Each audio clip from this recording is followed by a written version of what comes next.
ఎగిరేటి ఏనుగొచ్చి పలికేటి జింకలొచ్చి నడిచేటి చేపలొచ్చి అడవికి రమ్మనగా ఆ కోనల్లో కొమ్మల్లో ఉయ్యాలుగేసి ఆ కొమ్మల్లో పళ్ళన్నీ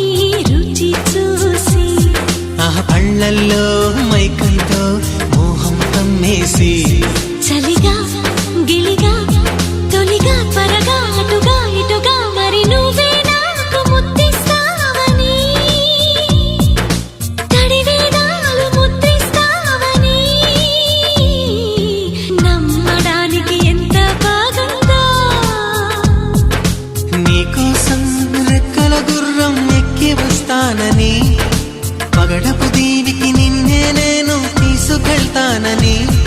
ఇక ఏనాటికి అక్కడే మనము ఉంటామని నమ్మడానికి ఎంత